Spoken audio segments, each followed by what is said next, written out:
20년을 키운 아들이 날 불륜녀라 불렀다. 그날 아들의 입에서 나온 그 한마디가 내 심장을 꿰뚫었습니다. 하지만 나는 웃었어요. 이제 시작이라는 걸 알았거든요. 20년 동안 준비해온 진실을 보여줄 시간이 왔으니까요. 이 이야기를 들으시기 전에 구독과 알림 설정 부탁드립니다. 저는 강민서, 올해 60입니다. 지금 제 통장에는 15억이 있어요. 이 돈으로 매달 고아원에 1,000만 원씩 기부합니다. 아무도 모르세요. 하지만 20년 전만 해도 저는 그저 가난한 간호사였습니다. 38살 되던 해 여름 병원 응급실에 한 남자가 실려왔어요. 교통사고였죠. 의식을 잃은 그의 손에는 어린 아들의 사진이 꼭 쥐어져 있었습니다. 박재현, 40대 초반의 사업가였어요.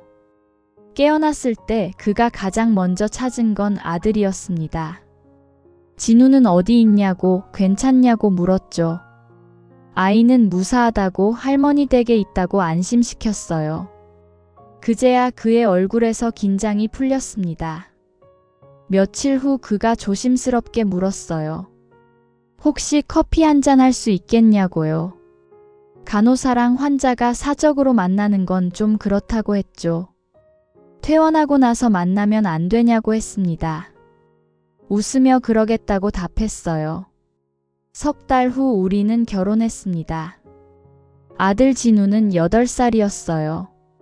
전처는 진우가 4살 때 이혼하고 떠났다고 들었습니다. 다른 남자를 만나 미국으로 갔다더군요. 진우는 처음엔 절 경계했어요. 당연했죠. 밥을 먹을 때도 말이 없었고 학교 행사에 오지 말라고 했습니다. 하지만 저는 포기하지 않았어요. 매일 새벽 5시에 일어나 도시락을 쌌습니다. 아이가 좋아할 만한 반찬만 골라서요. 1년쯤 지났을 때였어요. 진우가 학교에서 싸움에 휘말렸습니다. 다른 아이들이 엄마 없는 자식이라고 놀렸대요. 학교로 달려갔죠. 진우는 보건실에서 울고 있었습니다. 손을 잡았어요. 차가웠습니다. 괜찮다고, 이제 엄마 있다고 말했어요. 진우가 고개를 들었습니다. 눈이 빨개져 있었죠. 정말이냐고 물었어요. 그럼 진짜 내 엄마가 되어줄 거냐고요. 당연하다고, 이미 내 엄마라고 답했습니다. 그날 밤 진우가 제 방문을 두드렸어요. 들어와도 되냐고 조심스럽게 물었죠. 안으로 들어온 진우가 제게 안겼습니다. 엄마라고 불렀어요. 처음으로요. 그날 밤 우리 둘 다 한참을 울었습니다. 그 후로 진우는 모범생이 됐어요. 공부도 열심히 하고 엄마 생일에는 용돈 모아서 카네이션을 사왔습니다. 중학교 때는 왕따를 당하는 친구를 도와줬다고 학교에서 상을 받기도 했어요. 엄마가 가르쳐줬다고, 힘든 사람을 도와야 한다고 배웠다고 소감을 말하더군요. 고등학교, 대학교를 거쳐 진우는 의사가 됐습니다. 엄마를 닮고 싶다고 했어요. 사람을 살리는 일을 하고 싶다고요. 결혼도 했어요. 수진이라는 착한 여자와요. 며느리도 저를 잘 따랐습니다. 진우가 30이 되던 해 명절 아침이었습니다. 현관 초인종이 울렸어요. 문을 열었죠. 화려한 옷을 입은 여자가 서 있었습니다. 처음엔 누군지 몰랐어요. 하지만 곧 알아차렸습니다. 진우의 친모 이선영이었죠. 뭐 하러 왔냐고 물었어요. 그녀가 도도하게 웃었습니다. 아들 보러 왔다고, 명절인데 당연한 거 아니냐고 했죠. 진우가 거실에서 나왔어요. 엄마 누구세요? 라고 물었습니다. 이선영이 활짝 웃었어요. 진우야, 나야. 내 엄마. 진우의 얼굴이 굳었습니다. 무슨 소리냐고, 자기 엄마는 여기 있다고 했죠. 이선영이 비웃었어요. 이 여자가 내 진짜 엄마야. 웃기지 마. 난 널 낳은 사람이야. 진우가 떨리는 목소리로 말했습니다. 나간 사람이 무슨 엄마냐고요. 그때 이선영이 폭탄을 터뜨렸어요. 이 여자 때문에 내가 나간 거야. 얘네가 불륜이었어. 내 아빠가 재혼하기 전부터 관계가 있었다고. 거짓말이라고 소리쳤어요. 하지만 이선영은 계속했습니다. 네가 5살 때부터 이미 이 여자가 내 아빠를 유혹했다고, 그래서 자기가 집을 나갈 수밖에 없었다고 말했죠. 진우의 눈빛이 변했어요. 설마 그게 사실이냐고 저를 쳐다봤습니다. 남편 재현이 나섰어요. 말도 안 되는 소리 하지 말라고. 우리는 네가 떠나고 3년 뒤에 만났다고 소리쳤죠.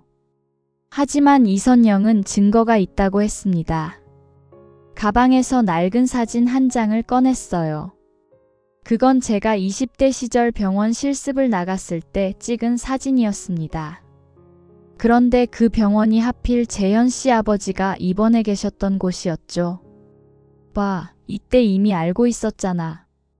진우 아빠 아버지 병실에서 찍은 사진이야.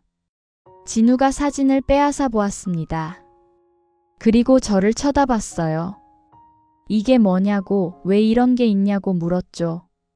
실습 때 우연히 만난 거라고, 그때는 서로 모르는 사이였다고 설명했습니다.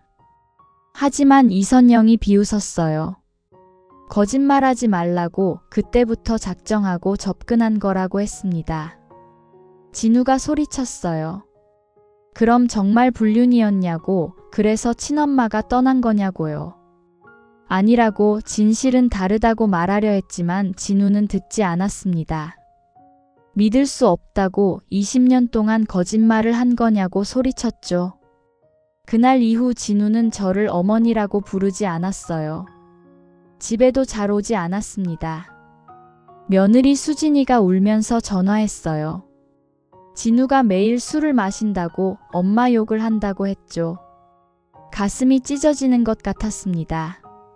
하지만 참았어요. 때를 기다렸습니다. 한 달쯤 지났을 때 이선영이 진우에게 또 연락했대요. 만나자고요. 진우는 만났다고 했습니다. 그리고 그날 밤 진우가 집에 왔어요. 얼굴이 창백했습니다. 친엄마가 돈을 달라고 했다고 말했어요. 5천만 원이요. 사업 자금이 필요하다면서요. 재현 씨가 화를 냈습니다. 그래서 온 거냐고, 돈 때문에 나타난 거냐고 소리쳤죠. 진우가 말했어요. 그래도 엄마인데 도와줘야 하는 거 아니냐고요.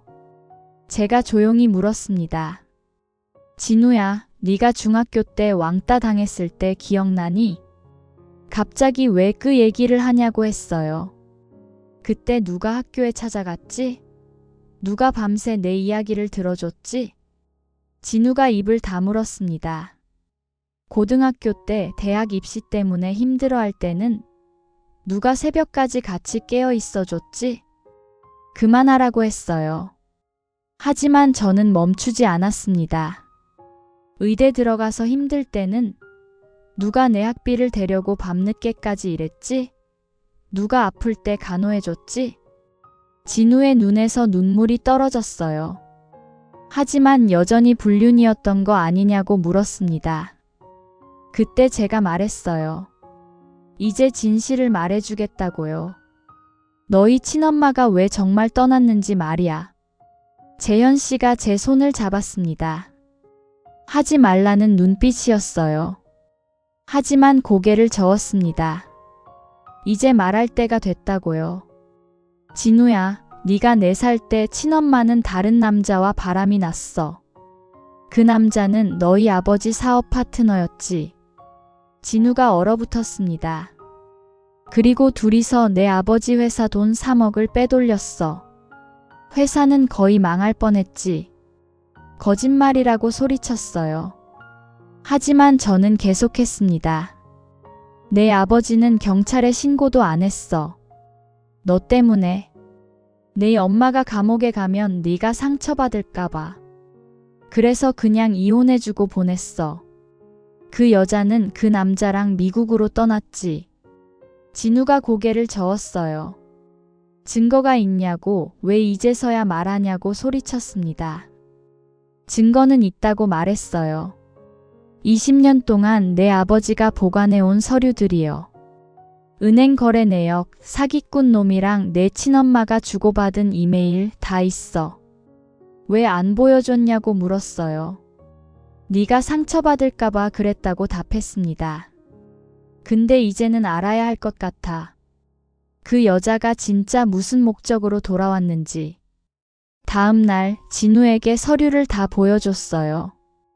은행 거래 내역에는 선명하게 3억이 빠져나간 기록이 있었습니다. 날짜는 진우가 4살 때였죠. 이메일도 있었어요. 이선영이 그 남자에게 보낸 내용이었습니다. 빨리 돈을 빼돌려서 같이 떠나자고, 진우는 시어머니한테 맡기면 된다고 쓰여 있었어요. 진우가 무너졌습니다. 바닥에 주저앉아서 한참을 울었어요. 며칠 후 이선영이 다시 전화했대요. 5천만 원 준비됐냐고요. 진우가 만나겠다고 했습니다. 저도 함께 가겠다고 말했어요. 진우가 고개를 끄덕였습니다. 카페에서 만났어요.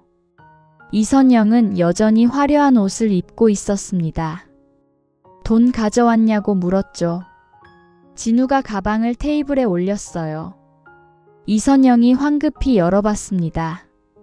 하지만 안에 돈은 없었어요. 대신 서류 뭉치가 들어있었죠. 이선영의 얼굴이 하얗게 질렸습니다. 이게 뭐냐고 물었어요. 진우가 차갑게 말했습니다. 20년 전 당신이 한 짓의 증거라고요.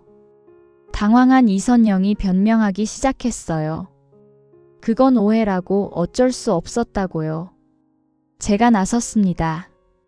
이선영 씨, 당신 지금 사기죄로 고소당할 수 있어요. 20년 전 일이지만 증거가 명확하거든요. 그리고 얼마 전 진우한테 한 거짓말도 명예훼손이에요. 불륜이었다고 거짓으로 말한 거 다 녹음했어요.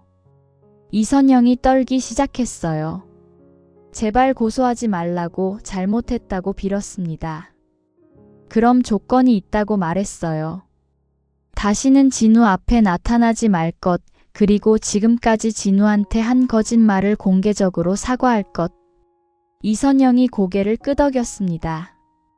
알았다고, 그러겠다고 약속했어요. 그날 저녁 진우가 제 앞에 무릎을 꿇었어요. 어머니라고 불렀습니다. 죄송하다고, 의심해서 정말 죄송하다고 울었어요. 일으켜 세웠습니다. 괜찮다고, 이해한다고 말했죠. 진우가 물었어요. 왜 진작 말해주지 않았냐고요. 네가 친엄마에 대한 좋은 기억이라도 갖고 살았으면 해서라고 답했습니다. 미움보다는 좋은 기억을 가지고 사는 게 너한테 나을 것 같았어. 진우가 제 품에 안겼어요. 30살 어른이 아이처럼 울고 있었습니다. 진짜 엄마는 당신이라고, 낳아준 것보다 키워준 게 더 큰 사랑이라고 말했어요. 며칠 후 이선영이 서면으로 사과문을 보내왔습니다. 자신이 거짓말을 했다고, 진짜 불륜은 없었다고 명확히 적혀 있었어요. 그리고 다시는 나타나지 않겠다는 각서도 함께요. 변호사 공증까지 받아서요. 한 달 뒤 이선영이 미국으로 다시 떠났다는 소식을 들었습니다. 그곳에서 식당 설거지를 한다더군요. 지금 진우는 유명한 외과 의사가 됐어요. 매주 일요일마다 저희 집에 와서 같이 저녁을 먹습니다. 손주도 생겼어요. 5살짜리 예쁜 손녀요. 할머니라고 부르며 제 무릎에 앉습니다. 제 통장에 있는 15억은 그동안 모은 돈이에요. 재현 씨 사업도 잘 됐고 저도 간호사로 열심히 일했거든요. 이 돈으로 매달 고아원에 기부합니다. 엄마 없이 자라는 아이들에게 따뜻한 밥이라도 먹였으면 해서요. 진우가 어느 날 물었어요. 20년 전으로 돌아간다면 다시 자기를 키우겠냐고요. 당연하다고 답했습니다. 100번을 돌아가도 똑같이 할 거라고요. 가족은 피가 아니라 마음으로 만들어집니다. 끝까지 곁에 남아주는 사람, 아플 때 손을 잡아주는 사람, 그 사람이 진짜 가족이에요. 저는 이선영을 용서했습니다. 미워하지 않아요. 오히려 고맙습니다. 그녀 덕분에 진우와 더 단단한 관계가 됐으니까요. 진짜 복수는 미워하는 게 아니라 더 행복해지는 거더군요. 저는 지금 너무 행복합니다. 오늘도 진우가 전화했어요. 엄마 저녁 뭐 드시고 싶으세요? 제가 사갈게요. 된장찌개라고 답했습니다. 네가 어렸을 때 좋아하던 그거요. 알겠다고 곧 간다고 했어요. 사랑한다고도 말하더군요. 창밖으로 노을이 집니다. 주방에서는 밥 냄새가 나요. 곧 가족이 모일 거예요. 이게 제 복수입니다. 행복하게 사는 거죠. 끝까지 들어주셔서 감사합니다. 구독과 알림 설정 꼭 부탁드려요. 다음에 더 좋은 이야기로 찾아뵙겠습니다.